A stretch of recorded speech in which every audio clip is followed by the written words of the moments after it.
Yeah, welcome back to the YouTube channel, Malawian Cameras. Yeah. Akuluakulu, nkhondo iyi ikumenyedwa kuwiri. Pa ground komanso pa social media. America kumayisetsa ndi Israel kumayisetsa kwambiri kuti pa social media iziwina.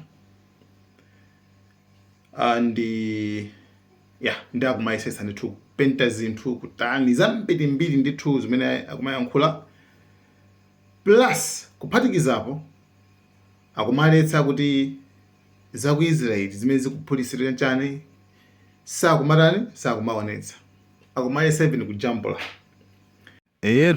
Apa ndithu Iran inali ikubwezera ndithu lero koma ayi ndithu kuletsa ndithu kujambula usijambula kuletsa ndithu kumeneko ndithu kuletsa kumeneko alana saona ndithu ndayipanga black and white madala pa zifukwaso at least kubola asayichose video imeneyi yetu ndi zimene ndithu zikukhalira koko zimene zikukhalira.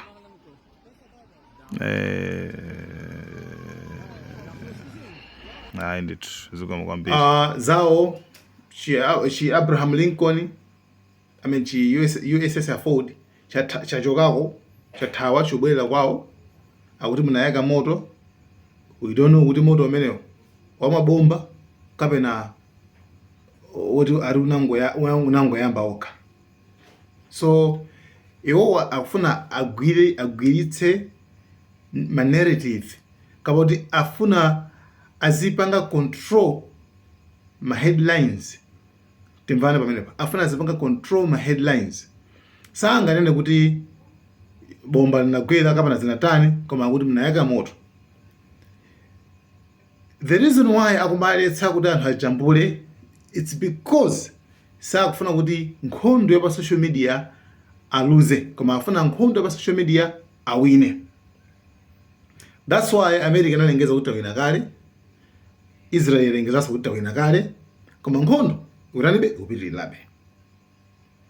Ndifuna ndipase an example ya lero kandege kameneka US F-35 kameneka aka Iran yakaombera kandege yakaombera. After ukaombera ndiye mutha kuona kuti headline yake akulemba kuti yani akuti kandege US F-35 kakupezeka kuti kapanga emergency landing kangoyima mwadzidzidzi chifukwa cha moto umene akuganizira kuti moto unayambitsidwa ndi Iran.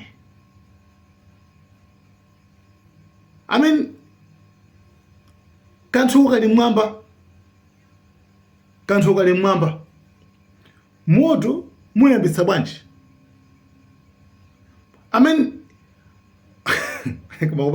Ukunde kupanda manyazi kwambiri. Akuluakulu ukunde kupanda manyazi. Like you see, izi nzimene akhala akupanga nthawi zonse amapanga yoncho kumene. Okay? Awamotangana kuti Iran shot down US F-35 zikukanika. Zikulemera kwambiri kuti Iran yaombera US F-35 yaombera zimene zikukanika kuti anene. Koma Iran ati suspected fire caused by Iran. Ndofuna muone mmene apangira control. Chabwe chinthu china ndichi ndopasana. America inapita ku Iraq kakuti kulikonse kumanapita kucha kukapanga nkhondo ku Afghanistan ku Syria kakuti ndi nkhondo zija akumazitchula mayina a dzikolo. Nkhondoyo akumayitchula dzina la dzikolo. Fungizo ungona Iraq war, Libya war, Syria war, wanapesa and muona Afghanistan war. Mndifaa mumvese bwino bwino bati nkhondo ya Afghanistan iwo akubisira kuti pokuti the cause oyambitsa nkhondo zimene izi ndi America yemweyo ndi amene ankapita maiko osiu wamenya nkhondozi. Iwowa amapanga anachapa anthu mabungu momwe angonena kuti zonse ndi nkhondo za America. Imene ndi American war. Kanena simple. Iwo zichitoni mayina mu dzina la inuwe ma Americans. Ifo inuyo ndi amene mubisa nkhondozo. Inuyo ndi amene munapita ku maiko kukamenya nkhondo zimenezonso. So the same thing ngati mukakhala kuti ndinu like munapangidwa brainwashed ndi mafilimu ama Americans. So mutha kusiyanisa, so mutha kuzindikira kuti apapata kuti pusisa zimene akupanga apazi. Akwapa kuti pusitsa apa. Right? Iyi ndi kuti ashura kuti Iran war. Iyi. Ikhala Iran war.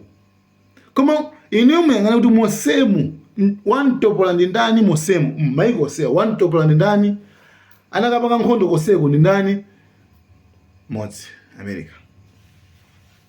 Mafuna muone ndipo. So nkhondo ikumenyedwa pa social media cholinga kuti iwaja zawo zimene akupanga zoyipazo, right? Zawo zimene akupanga zoyipazo basi samuonekera iyayi. Okay.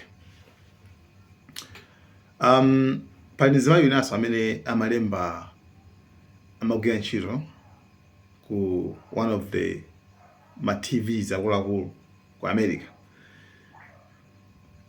And iye anali kuwalemba. Ayero umuza kuti mzilemba chonchi.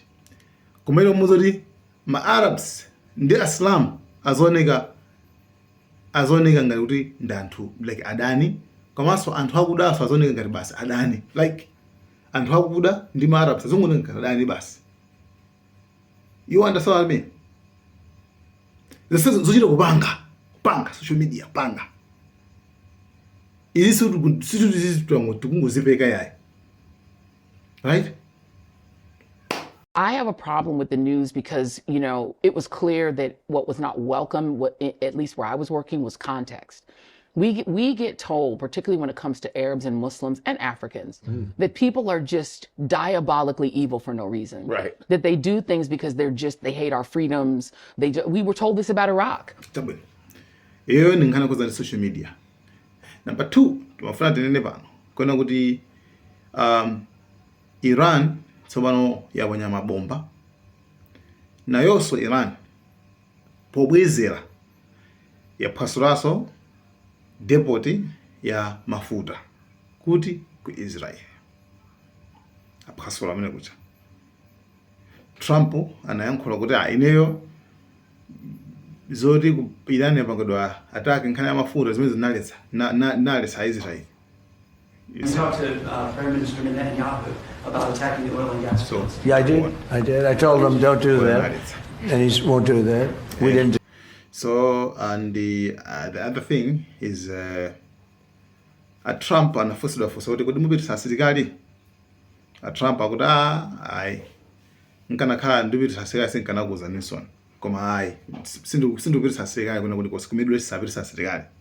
Mr. President, do you intend to lift sanctions on Iranian oil, and do you intend to potentially put U.S. troops or more troops in the region?